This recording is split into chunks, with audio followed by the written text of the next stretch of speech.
baba dum be Nyansapo kasa mfonyi so Nyansapo no wage so de mama say yesano no badwemba ekwan so enne se wo reba bia megina ya yegina de oti okruwie okrawie ene obrawie ngoma so Asantehene Otumfuo Osei Tutu abebio yegina wono ankasa ne mpesua so na yese Asantehene nyina amamre efie ena yegina na ne sentie Nyansapo yakurukura krakra ne abedura na echirimu a enne eyo opepombo so ne da etosonson fi champion bienu ene aduonu nan mu na enwanwan ne se enne asabe ye de di kan a fi champion bienu aduonu nan yi opem so oba be hye Akwasidae ofa aya fasha ya na ye hye friends Akwasidae de di kan kra e wa afimu se Nyansapo bunkunta ne de to nsane ani dia na se efri afe apem ahankono eduokono enkono no mu ebesi sambre ya opem so obedi ade enne kwasi a obedi Akwasidae na se de to so mako ahanu ani edunson ena enne opem so ebehye ena epa ho a na se aka mako nwotwe a afimuo Asantehene ene na manhene na brempon ni chidom bonkum ene nifa ene feku mako edu emienu a wo mo Asantemantem nyina wo mbedidi aka ho eno nti se wo kan dia na fa nwotwe ne beka ahanu ene dunson ene yedi no na se afinkwa we no wo hu Akwasidae ahodo a opem so odie wo mfinhia aduonu numu a obetena banwa isu wanya afimu nso ene ye hwe se abosomfo yipuma kwam a ohene ebetwa Odwira na se enya asem keto akra eno nti Nyansapo kame na abra ye bewuramu na akunyini enintini etwetwero amanyofo abrofo sabi yenuanom ntafo sremfo eno na ma Asante yi oman wo munyina kurukura krakra wo mode ebeka ho no yemfa ho mfonyini no nyina emfa ntomanim abra ye wuramu bomode na subscribe se na like na wo wadwen kire so e de ato ase e de amam se de bia wo ye no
na said the name kind and yasam keto akra amanhene bai amanhema binom bai abrempon bai akunyani ntini ehwetwo bai na na ye ba Nyansapo de ani afam se wo hwa na udi free ni say na me de kode a ye hu ye nana ya santoa a wo ye gyeso manhema wo wa hanom sanso na ye hu Asante asokore a wono no na na musini kontre oba begire mo yo manhene otuni kontre eba begire mu e wo hanom adankranya manhene ono nso ewa hanom seye yedi kan kan baafo amankwatia a wono oye bantemahene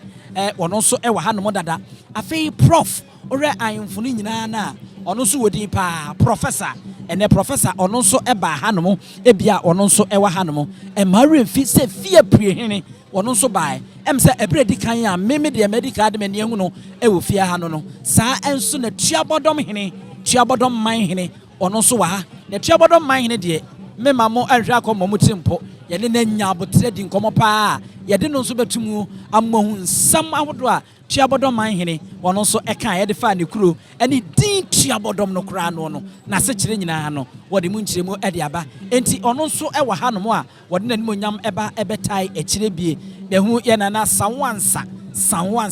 nana awiafe apew sanwansa wono so e wa hanom wone natena nkonya nananom ahefo a omoka no wonum nyina e wa hase yie saa enso e na mehu tepa manhene aha baane no abakwasem efa no ho e wa asante mantem hanom emu odu yie pa so oredom a atwa hia no ne ma eye baane sabe bosom kase no ne ma eye ahyensode wonum na atwa no ho ahia no da bia wohia wodam soronko a eye fufuo ene woye wo nyina ede wo no nyam abeta ena Akwasidae dikan e official pimienu ne aduonu nan abusafo se de to monim no afei ena Asantehene wapie afri efie a woba na sede amamre ne amane etie no se odi kan a da bia yerka e de kyeremudi ho nkomo se obehu se ya wakama eso okwabrane na hama awodo ne niema bi a yentimi mfa entudwa eso no na edikan na afei eni ntine retwe mpanyfo aka no wono to so saa to santre saa di animu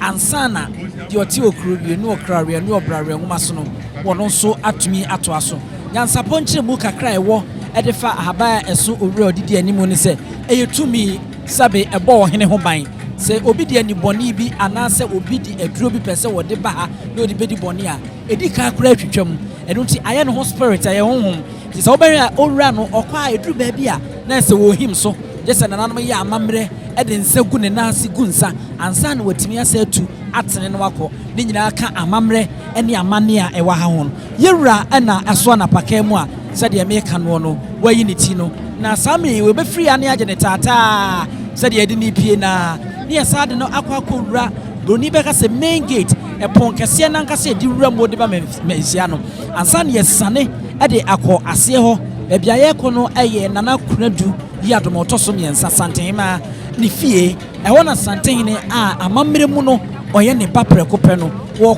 wɔkɔkyea ne maame na berewa na afei wagye afutuo de afiri ne hɔ no ansana watumi abadwa bɔnase na waba abɛtenase enti deɛ mohwɛ yi a muhu yi a Asantehene ato santena yɛ nyinaa yɛade bu na yɛade yɔn ne adi n'akyi yi ɛyɛ berɛ ɔde n'ani kyerɛ mu ɛwɔ nana afia nana kunadu yadom a wɔtosom yensa Asantehene na hemboboa no na wɔwura mu wɔ fie na afei wakɔ akɔkyea no yewura ene se wohwe na fade no se de ebedi kade tu dwana se ene no ebeye pinso e wa ha na no kwasem ni ohia fa no ho pa na boti no eye ebibre broni beka se blue ena afi awokosrade broni beka se yellow ena ebubomu eno ye abotire bono so we ne komade na sika kokonko a na ne komu ankasa no ye wo ebi so ya haba mono ena afeye tuntum eno so ya ye ne seka wakese pa eno eda ne kom ansan wa besika kokko gugu ne kom ne metri ne nsa enso ano so na bakon brodi beka sa ne wristwatch wono mo ansan na de abobobomu ade ba na ne kente efra no so se de nyina ye nimu no sika kokko pinso akosa de ne edimu asemfie ansan na haba mono ene nemmo na kojan so kakra ene nemmo a ene opemso ofa no yie pa na Akwasidae dikan ye official pimienu ene aduonu nan ye di kan ye na ye de ahye fa ye di ka chem se afi enkro na bekoso ti ba ko na atwa agu ne ye na se aka nwotwe a ewa akire ebiem hye no nso se de di ka de tu dwa no ahanu ene dunson ena ene opomso bae afi apem ahankono aduokono nkono no elibesi ne ye wa hye saa efa na enye asemketo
Jano ohene akwakotia ne maame a wo yeni nua preko penso awie afi ene waba abeje na konwa na wo de pani na behwe efiri wo hen na so tama oso apaka no ye ntimi anya kwan enhu ne nase no entwa ho mfonyina nkyere mu afi mo hwe firi ne nase na edikosi ne soro afi kinye bia ne ho se senia me kire ye no no ene ne matotu dwa no saa no opemso na fade no etie eti wanya betena se afi ne adwumadie no e hya ase ano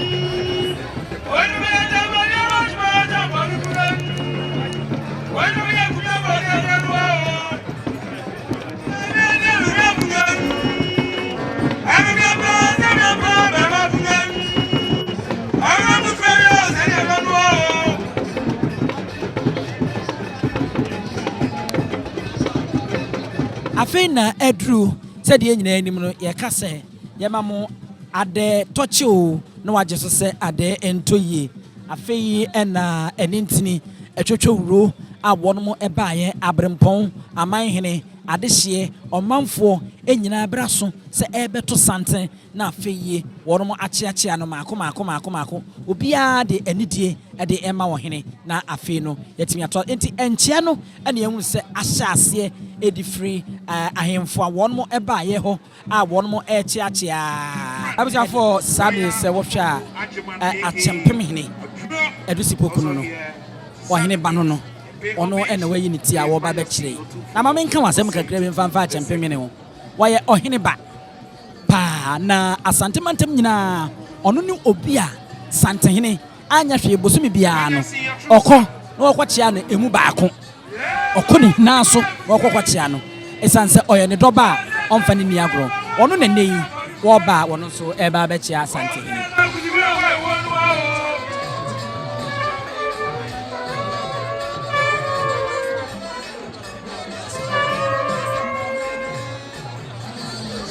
Kokonachi asesemu anye yenhwe na yesesem Samri sawhwa afei ena Otumfuo asafo hene kumase eye oko osahene a wono ena edi ese ni Asantehene sahene e kire bantema hene bafo wono otosu ensia afei ene wayi ne ti a oba obechia se de da bia yenim no ya kyere Nyansapo so akyerachera kane no nanka kontre wono mtena ohene enchen ne nsa bonkum so anase nifa enchen pe nanso no emre bi si ama ekon akoso ema kontre etimi kodi nkurima obi ana ne hu pa na auto Asantefo so okokon no etwa ne ti no ema Asantehene ebonu no we no akokuni ene na wankasa kra no hu a wo semhwe yi efiri wono na eyi kontre aye bantema wo ye sante anase kumase sahene wo mu yi ni free Asantehene enchen pe sa ontra na nim tenten so se ne be ya de obeye bia no obehu enu tie nei samore a opem so transi bia na bantema hene wotena nim tenten so se ne be ya wo hunu ebiem se de wo be chie ya modemani kutwari se a muhunu mienu santemu ehuni yeyi ne ho ne manyina na pretwia a eno na wode na tuduro edigumu eye boha wotumi de nsekan hyemu ene ade no yeyi free no kon ho na afei wotu ne che eche ne ya kyeremu de ya kyeremu se kane no bantema hene ne nyina no ne men se de esi bono moma eche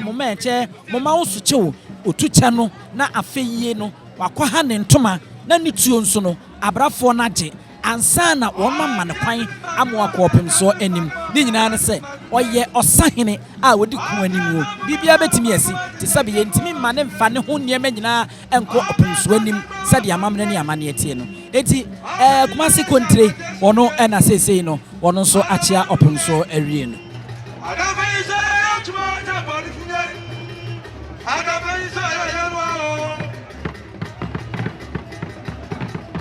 we welcome the Executive Director, Honorable Dr. Henry Kwabena Kukufu, together with a senior journalist and a legal practitioner, lawyer Ohene Amankwa Jan. Lawyer, thank you.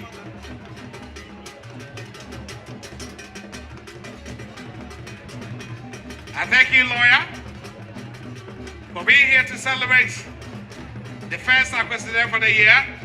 2024. And I'd like to remind you that this year also marks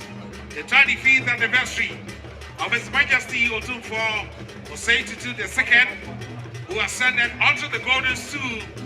in 1999. It will be 25 years of solid achievements, monumental achievements, script in gold and platinum. Lawyer, I thank you.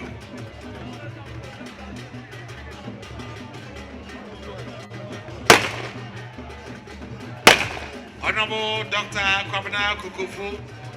exchanging pleasantries with dignitaries at the high table, including the Vice Chancellor of KNUST, Professor Rector Akwasidae Dixon, and the Pro-Vice Chancellor, Professor L.S. Owusu-Dabo. The Honorable Member of Parliament for Domin. Assembly sorry at Pamahene and on so watching a one name Munyam, one in my hema, Caho, and ne Dombanie, Comfort. Bania bosom kese ono ne yakruso ye de nwera akruso eso kwabanania wonu nyina fe no mayi wo muti a wonu ebe dwabonase no nyina ebe ka ho amene Akwasidae no edika finchia pembienu aduonu enan no ya hye saa efen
Lucia Nelson, together with the Provost Chancellor, Professor Ellis Ousudabo.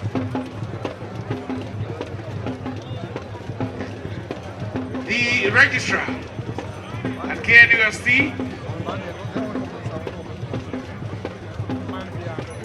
and other officials of KNUST are here to pay courtesies and homage to the King of Ashanti.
Samri said the Mekana, a fee and not a pamine henny and any mine hima. Nana eduse after one pim, warm echo, na warm aquaquatia, near what you cruier, and your crowrier, and your brother maso. Opum so Otumfuo was say to no mamma at their touching, na make it on so bad to say, at the end to ye, there's a niema, etimiako ye, enti, at watch ye ready, and yen tata, na yen fanunko, and cottonasi. Said ye amamre ni amani eti ne Nyansapo omode na subscribe na share na like for adwenkyere so fa to ase abra ye di tepaman hinachi a okọ na wakwakwotena ase na afi de wo hoye de ato aso de amamu.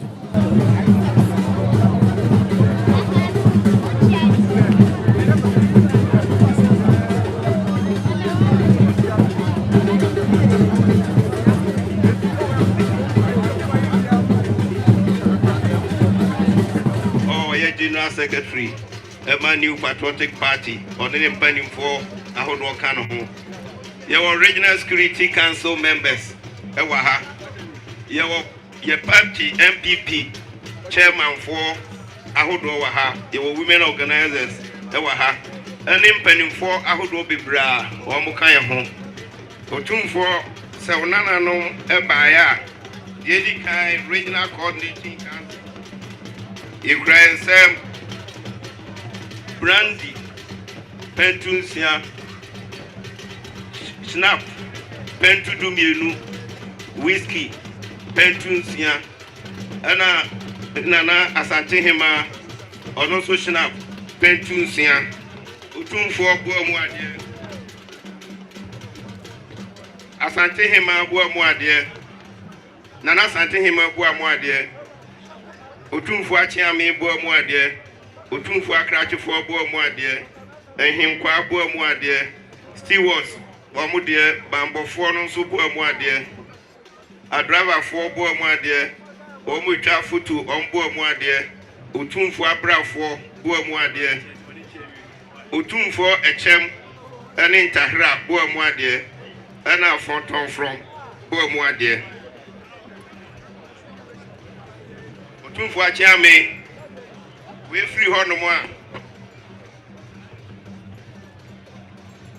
yewo wonana honorable Asamoah Boachi one wonana honorable Kandapa Also Appiah, Omukuta Snap Pentunsia, red wine Pentunsia, Omukuta Moen Chandon Champagne Pentu Miensa, Ena Omukuta Cognac Pentu Mienu, Ena Otumfuo Jampa Utiedria, Ena Otumfuo Boa Moade, Nana Asantehene Boa Moade, Regional Security Council there also. Otumfuo Jampa Utiedria eka ho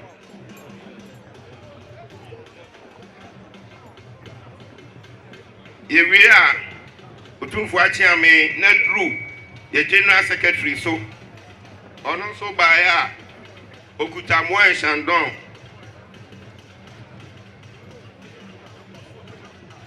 ana epentu yensa ana okuta Nelabek red wine and also pentu miensa ena Ojampa Utiedria enu kra Otumfuo Boa Moade ena na Asantehene Boa Moade Otumfuo achiame Boa Moade hemkwa Boa Moade Otumfuo photographers Boa Moade Otumfuo mambofo Boa Moade nananom Boa Moade ena Nana Asantehene mojuafo Boa Moade na Otumfuo achiame se muhu ya hawie regional coordinating council for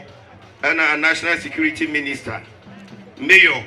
and a minister for chieftaincy and religious affairs and impending for ahodo nana general secretary onwonyamfo kodua and in apamfo ha na yanom seven no yadamasi Bishop said there Santimantam commissioner sale no so na there ade kind sebe cho na sebe omoju nshira sebe dwude ade ache wonsa ompaibo ele domoto si sebe omene mayo sebe baya omene city council sebe ombaya almebu enema hodo mbaye na oto nyina aso saa so na sebe wa wona na ohwe ayensem ene nsore sem ene amamre eso no ono so one wona na adapa a sebe ohwe babo nsem so omo se omonya be mo ade toche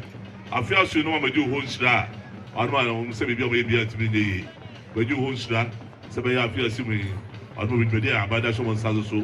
mpa bo bi dey timi bibi pe wie pe yo o so ba ya ensa hodo ene obo ma dey ni dwapo o twedua arma bu dey ma do tochi no ma ju ho nshira no saa na na general secretary ono so o se afia so arma bu mpa bo no dey timi bie o so baba no ma dey tochi no ma ju ho nshira o so ba ya se be the dwapo o twedua nensa the Boma dear and Asantehene Boma dear, Sana, Minister Moso, almost Naima and SB, and my mamma from Boma did Narakaho. Sana Santa Commission also, Naima Boma dear and 9 months in Nakaho, and the Japo Tredia. Oba, I'm at the touching, no matter who's that, not free. I have a pack. I have about 12 feet so. We be our pabo every 7 maybe every payer. I was with you, says from Drinking. I know, I don't know. What I'm not to say. 2 for the massive. Mas mon kono tu von chairman sana ba di sharma ko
yehu abrempɔnom yehu adehye no yehu sentrofo ne abrofo no ma wɔn so firi wɔn mu kuro so a wɔn nyinaa ɛbɛfaae na sɛ ɛnɛ ahanu ani dunson no yɛde abɛwie akama kuma ko wɔtwe sɛ de medical de to mo anim na nyame yɛ adom a yɛbɛhyɛ asa na fi champion mienu ɛne aduonu nan akɔ awie ayɛ Nyansapo bɔ mmɔden subscribe share na like ya na ado adwenkyɛn so de ato ase de amam mo somfo pramso yene wɔ faase papa bi abusua pani owusu aduomi aha ɛne adi mo sie mo nyinaa mo ɛne hwɛ a wɔgye yɛn ahene wa sɛbe ka yɛtwɛ ne mu nyame nai ebu afa so ɛnyɛ de yɛtwɛ ne mu twɛ nyame sɛbedi akone bɛkwen bodi atwɛdeɛ na sɛ kofi ndro ne yɛ abɛn ntima nyina ne mu ampata na wo yade ya